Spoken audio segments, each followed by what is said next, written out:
I am currently walking toward Wright Field, the home of the Chicago White Sox. It's post-trade deadline. They're playing the Twins. Both teams are going to suck. You know that, but we're going to try and have a good time anyway.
Alright, we got the campfire milkshake, literally probably the best, most insane looking ballpark food I've ever seen, so we're gonna try it and rate it out of 10.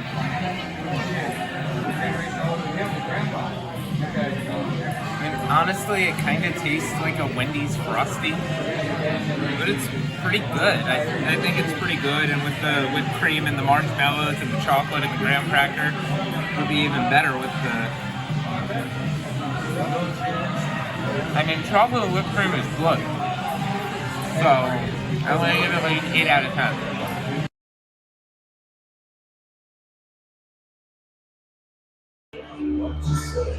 It's kind of cool. You can see the Twins warming up somebody in the bullpen right now. Can't tell who it is, though.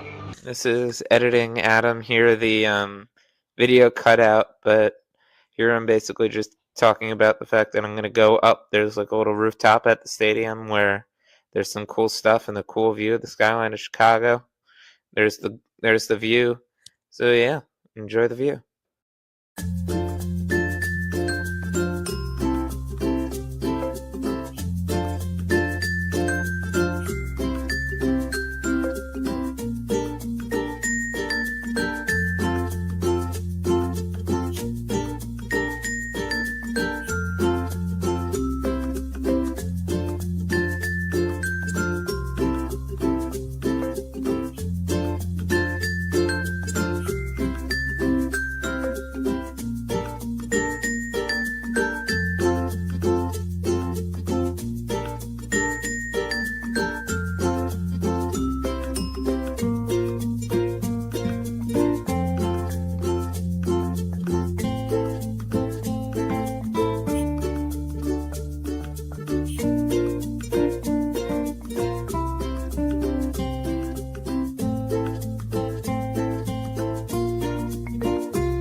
Welcome, everyone, to the third episode of Adam's Accounts. I'm here with Robert Kashan and Rohan Patel.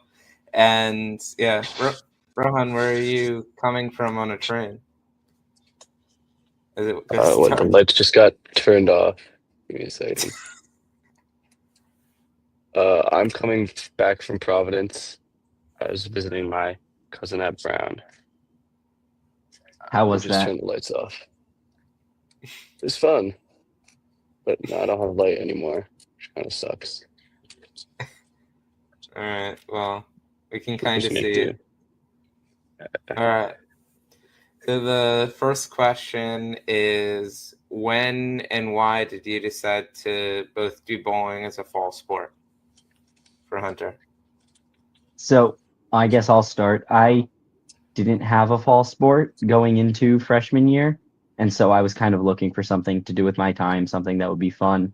And I had heard about the bowling team with my dear friend, Connor Yook. I don't know, Hunter legend Connor Yook. So I decided that I should try out with him so that I could try to have something to do with the season. And eventually I got really, really into the bowling team and it got really, really fun. And then I got pretty decent at it. And that's sort of where it went. It was also quite a group of seniors on the team my sophomore year after Connor Yook left the school. Trying to think of how to describe them. But let's just say that they were very quintessential sort of seniors, and this is a school sanctioned program. So I just, they acted as you would expect that group of seniors to. Our group of seniors obviously does not act like that. It was very entertaining and a lot of fun to witness, not to be a part of. Just to be clear. Rohan? Yeah, I joined bowling actually just this year, like a couple weeks ago. One of my good friends, captain of the bowling team, was like, "Oh, bowling's chill. You should just do it." And I spoke to some of my teammates. Sounds like a smart guy. Damari and Hashim, and they were like, "Oh yeah, they are bowling's the super best. fun." They're actually There's some MVPs on the team. Those are our A-team starters right there. And like they show up every day. Yep, like really, really committed. They're like, bowling intense. is it's like such a great sport to be committed to. So many practices, like super fun. So yeah, I was just like, oh, that sounds like totally my vibe. I was super excited to get into it. But yeah, it's been so far. Walking around Astoria, getting driven to practices and games by Robert. Yeah, it's been pretty good. All right, so I'm gonna show you something here, and this will be a little interesting, and then I'd like to see your comments on it. So there are new bowling uniforms this year. So I'd like to compare the old ones to the new ones. So we have some pictures here of some people on the show. I'm on the left and Robert's on the right. So I want to hear some comments on the new versus the old bowling uniforms. Well, the old ones had kind of just been like old ones. Potter just used to design them. He doesn't really care. It takes him 20 minutes. He has a guy order them. And then so I realized that certain teams at Hunter had been having a larger budget and bought more sort of add-ons to their uniforms. So I decided, you know what? Why don't I take it under control in my first year as captain?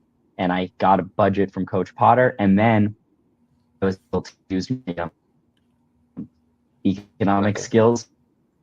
Shut up, Mr. With the guy at Wooter Apparel, and my friend Anthony was able to get me a good deal that included these really, really cool bowling shirts and jackets, and they went very, very extreme on the design. But I really liked them, and hopefully we're going to get some more so we can have a full set and use them this year as well, because I think they're more fun. So they are less breathable than the ones this year. Rohan? Yeah, I want to talk about I'm seeing the design by Robert, super fun and all that stuff, right? It looks great, but I can also I really mess with the classic, just black and gold Hunter bowling, simple, breathable, perfect for any athletics. And yeah, that's like Connor really Dong low key sort of aura, right? Sort of the nonchalant showing up, just throwing the ball with your left hand down the lane and just with your calling it a non-dominant day. hand. Yep, chucking sixes down the lane as hard as you can, trying to break 30 miles an hour. The other one is all right, it's with the collar, a little maybe too professional, but I feel like these are like, you know, classic Hunter Under Armour shirt. Yeah. All right, so we'll move on a little bit from the uniforms to the location. Every single bowling meet and pretty much every single bowling practice is at this place called Astoria 360. Bowl Astoria 360. So, what do you think about it in terms of A, location, and B, in terms of actually the lanes versus frames or anywhere else? I think Rohan should go first on this one. Okay, so for me, it's like a veteran bowler, super experienced, you know, always bowling with two hands, all that stuff. Hit a couple 300s in my day, but I really don't see any difference between frames and bowl 360 ever. I think they're the exact same. Anyone who complains is probably just a really bad bowler. I think I'd actually prefer frames because it's a little bit of a trek out to Astoria, you know, taking like a train to a bus, and you got to walk. And then even when you drive, you can't get home when Donald Trump closes the roads. So, yeah, I'm team frames right here. All right, Robert. Yeah, spoken like a true amateur. So here's how it goes. I think Astoria is much better lanes. I think the people there are nicer. I think that we get more bowling in, and I just think I bowl better. It is in the middle of nowhere, but I really like the pro shop guy whose son, this old guy named Dino. He's so nice. His son used to go to Hunter and actually was the captain of the bowling team. So he's given me some deals on some bowling balls in the past, which has been fantastic. So the trek to Astoria has taken on many different iterations. At first, I used to go with Connor Dong, used to lead the way. For the entire team, used to travel together, 2 trains to a bus. Great time, just took forever, whatever. Now, well, then over time, it just became too much with the bowling balls. Like, it's a pain. Although, right outside the train station at Astoria Mars, there's a really good pizza place where they make homemade mozzarella cheese called Rosario's. Highly recommend. Anyways, then the next year, after Connor Yook left, I started sometimes taking with the seniors of that year, who I colloquially call the druggies. I used to take the ferry with them. The problem with the ferry is it only runs every hour. But once you get the ferry, then you're in Queens. It's a very interesting part of Queens. But you take the bus from there, and theoretically it gets you at the bowling alley just as quick, and it's a nice ride over the ferry.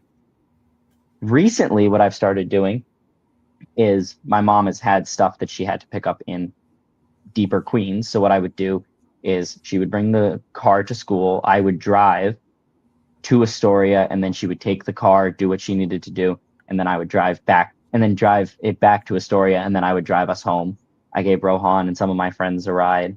But one time, Donald Trump decided he was coming in for 9/11 to throw out the first pitch of the Yankee game. So they decided that for some reason they had to close down half of Queens, and they blocked every single bridge to the bowling alley. As my mom said it, she was convinced that Trump was at the bowling alley. So that was an unfortunate occurrence, but it's nice that there are a lot of different options to get there, and sometimes we get buses, which is really nice.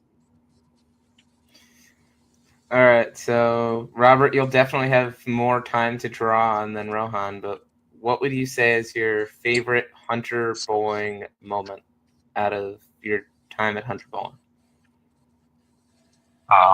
Okay, so I think this Thursday we played a real nail biter. It was super competitive. We took on I think it was the AP Randolph varsity bowling team, and Oh my gosh, that was a close one. when I say they were good, they were really good. Like, I've never thought I would ever have to lock in to go bowling. Like, It was like it a was team like, of Hashim whoa. Siams. It was really tough. Yeah, they were all bowling like 170s. Like, I really just don't know how we pulled it out. Like, great performances all around. Somehow grabbed the sweep. I thought for sure we were going to a C game. But yeah, that was like, really like putting in the work, getting like down and like, making sure those strikes came across, knocking down some tough spares. Yeah, that was definitely like my favorite memory. I have to say that I've had a couple favorite memories. So my first favorite memory is just a random mid senior year.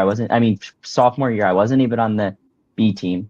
I wasn't even on the A team. I was on the B team, taking a house ball and randomly sort of throwing 7 strikes in a game and getting a 209, which is my high score to date. I would say my second favorite memory, or actually, no, my real favorite memory is at Burroughs that year, Burrough Finals.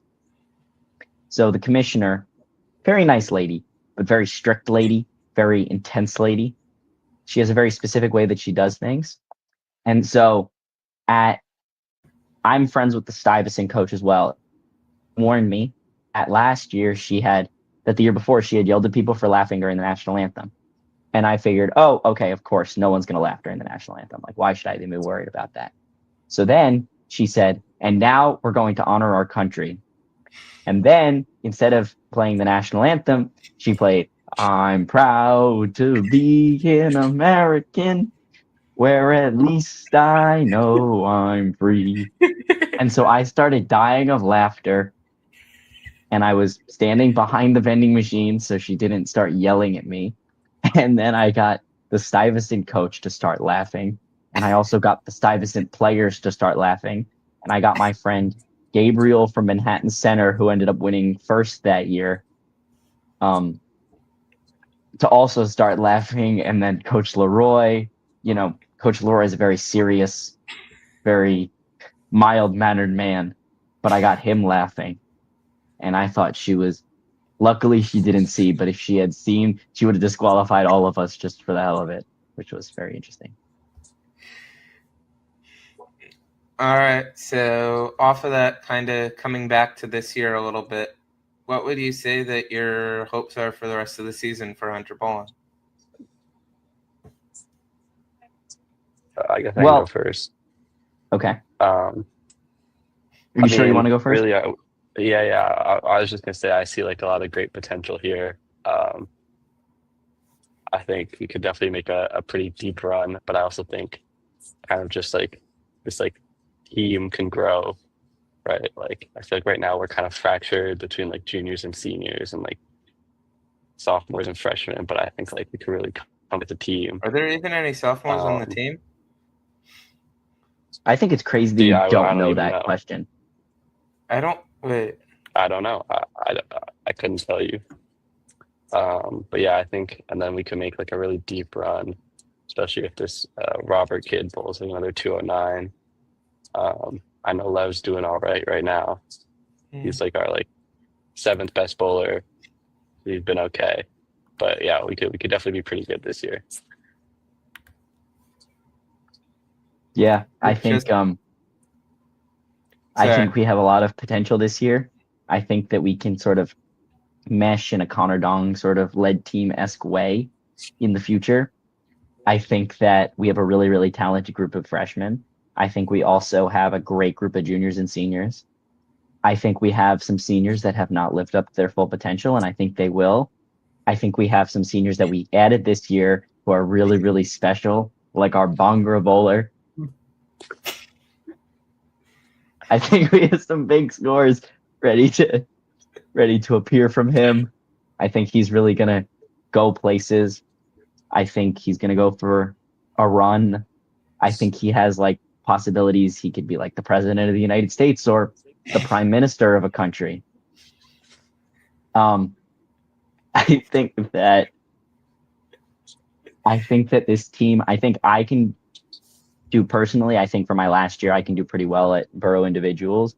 I think Carson the GOAT, Carson could do really well at individuals as well.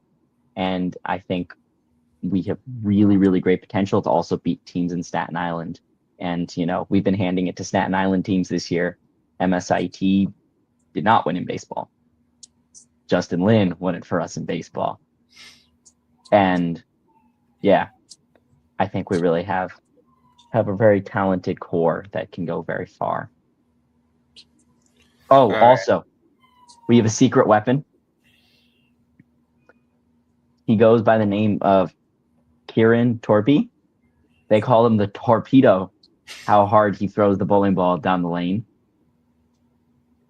He's actually a year ahead in math, which means that he can calculate the trajectory of the tangent of the bowling ball curve before he even throws it, which makes a huge difference on the lanes, especially when going against really, really, really not as academically intensive schools such as Stuyvesant. All right, and then we'll finish out. Other than what you've talked about so far, what is your favorite thing about Hunter Bowling? Mick Leroy. I love that man. He's an excellent coach, a great man, a family man. Puts, his family first and then puts the team, and really just like a great team player, always looking to see how he can help us be better, how he can be more involved. Yeah.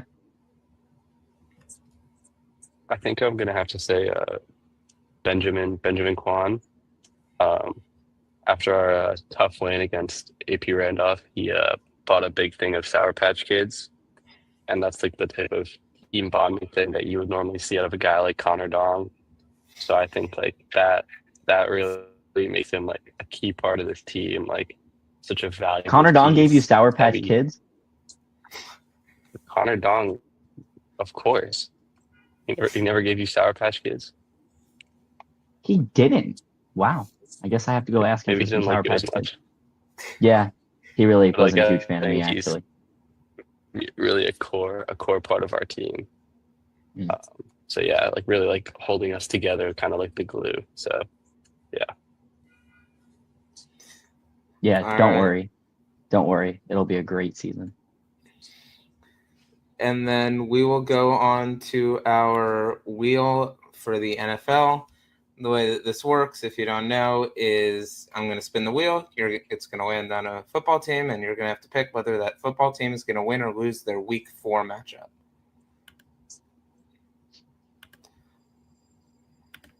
So we can go into that here, and we'll spin the wheel, and we'll see what we land on.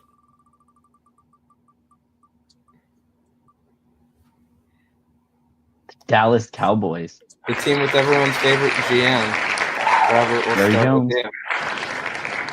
I think the Dallas Cowboys are going to lose because Dak Prescott is Rohan Patel's starting quarterback in fantasy football.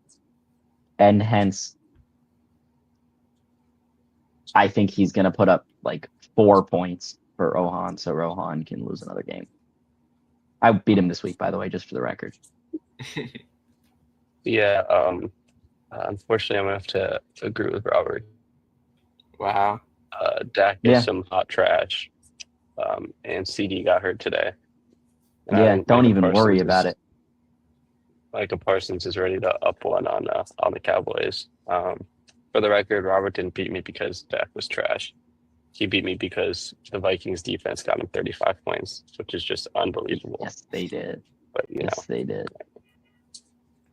Although the Patriots kept Chris Boswell to like 2 fantasy points, so there's something about that, even though they lost. Oh, the Detroit Lions. All right. Yep.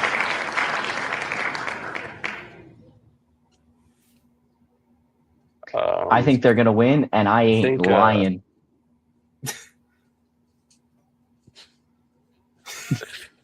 I would say the Lions are probably going to win. They have like some sort of god on their team, and Amon-Ra St. Brown. So I think he'll be a key piece. I know one of my good friends, Henderson Bernard, is a Lions fan. So really just rooting for them to get a dub. Maybe he'll be happy about that. Maybe it'll get him out of his mood.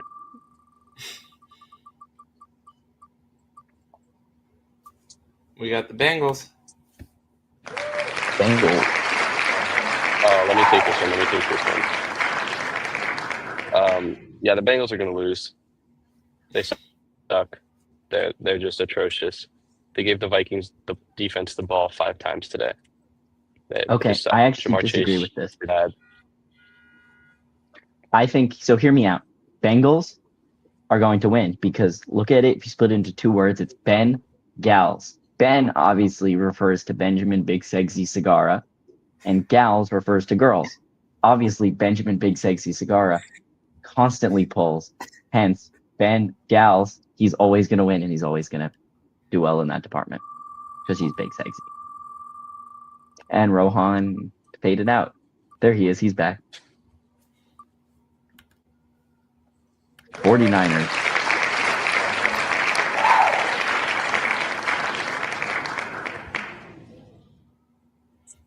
I'm going to say that Christian McCaffrey gets injured because he always gets injured. So I'm going to say they lose.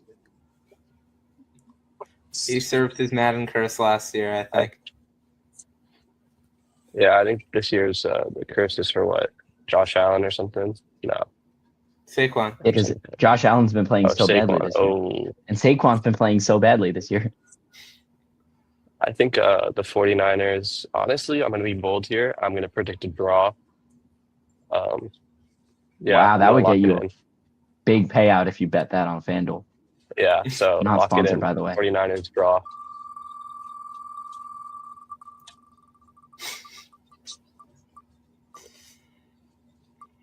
All right, and the Jaguars.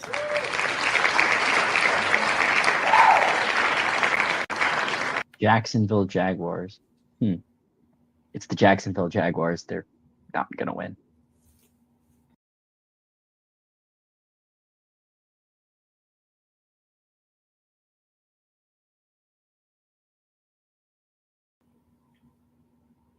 Hello and welcome to Adam's final account. I'm here. Mets lost their playoff spot, at least temporarily, on Sunday. They're no longer in control of their own destiny, and this is something that's really been on track to happen since July.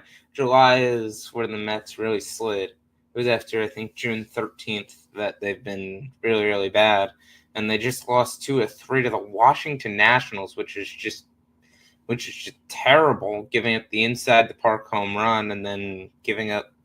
I don't even know what they did today to lose. They find a new way to lose every time. It's not been a great run, but as a Mets fan, I still have blind faith. So I'm very hopeful that they can and will still make the playoffs. I feel like the Reds aren't that good a team, but what I will say is I think if the Mets win and get in the playoffs, they're going to lose immediately to the Dodgers. They've just been on cycles of being hot and cold, and recently they've been a lot more cold than hot.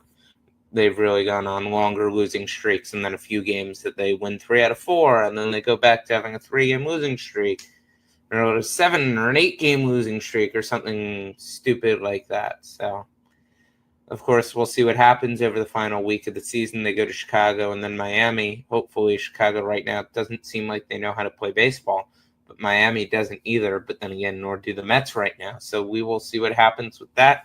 I'm still hopeful, but thank you for watching Adam's Accounts, and we will see you next time. Broccoli Rob would like to say something to everyone. What is it? Oh,